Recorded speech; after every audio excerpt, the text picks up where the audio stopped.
বিসমিল্লাহির রহমানির রহিম। আসসালামু আলাইকুম। বৃষ্টি হয়েছে গত 2-3 দিন থেকে, একটু ঠান্ডা ঠান্ডা ভাব, সেজন্যই পিঠা বানাতে বসে গিয়েছি। আর আজকে আপনাদেরকে সহজ উপায়ে দেখিয়ে দেব যে মাত্র 2-3 জন মেহমান আসলে আপনারা কিভাবে তাদেরকে সন্তুষ্ট করবেন। অল্প নারকেল আর একটা মাত্র আটা করে আপনি 3 ধরনের পিঠা বানিয়ে নিতে পারবেন, সেটাই আজকে আপনাদেরকে শিখিয়ে দেব। প্লিজ ভিডিওটা টান দিবেন না, অবশ্যই পুরো ভিডিওটা একটু কষ্ট করে দেখে নেবেন। এই যে দেখুন, যেটা আমি এখন বানাচ্ছি সেটা হচ্ছে দুধ পুলির জন্য বানাচ্ছি। আগে আমি ভাপা পুলি দেখিয়েছি, এখন বানাবো আমি দুধ পুলি। আপনারা একটু ভালো করে দেখুন এটা কিভাবে দিতে হয়, ভাঁজটা একটু ভালো করে দেখুন। একবার দেখলে আপনারা নিশ্চয়ই চেষ্টা করলে পারবেন। এটা দুধ পুলির জন্য বানিয়ে নিয়েছি। দেখেন, এক ধরনের চালের আটা করেছি, সেটা দিয়ে আমি 3 ধরনের পিঠা বানাবো। এটা হচ্ছে নোয়াখালীর পুলি পিঠা। এটা আপনারা যারা নোয়াখালীর মানুষ আছেন তারা অবশ্যই চিনবেন। এই পিঠাটা জেনে রাখা খুবই জরুরি। আর এই পিঠা বানাতে যারা না জানে তাদের তো হয়রানির আর কোনো অভাব হয় না। প্রত্যেকের কথা শুনতে হয় এই পিঠাটা কিভাবে কোনা বের করতে হয়, কিভাবে সাইডটা চেপে চেপে লাগাতে হয়, কিভাবে কাটতে হয়, সমস্ত টেকনিকগুলো আলাদা আলাদা করে শিখে নিতে হয়।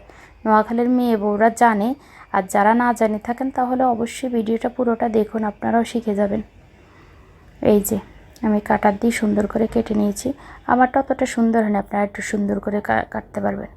এটা হচ্ছে হাতে কাটা সেমাই। যেহেতু আমি এক ধরনের আটা দিয়ে 3 ধরনের পিঠা বানাবো, এই জন্যেই আমি দুধ পুলি সিদ্ধ করার সময় কিন্তু এই হাতে কাটা সেমাইটা আপনারা সিদ্ধ করে নিতে পারবেন। এই দেখে আমার 3 ধরনের পিঠা। 1 কেজি দুধকে আমি জাল দিয়ে আধা কেজি করে নিয়েছি, তার মধ্যে খেজুরের গুড় দিয়ে দিয়েছি। অন্য কিছু দেওয়ার কোনো দরকার নেই, খেজুরের গুড়ের যে আলাদা একটা গন্ধ আছে সেটা নষ্ট হয়ে যাবে, ব্যাস। আর এটাকে আপনারা অতিরিক্ত ঘন করতে হবে না, এটা শুধু পিঠাটা সিদ্ধ হয়ে গেলেই নামিয়ে নেবেন। এই জিনিসটা আমার কাছে খুবই ভয়ঙ্কর লাগে, কখন যে উতরে উঠে, কখন যে পুরা দুধটা পড়ে যায়, খুব ভয় লাগে। সঠিক সময়ে গ্যাসটা অফ করতে হবে আপনাকে, ব্যাস।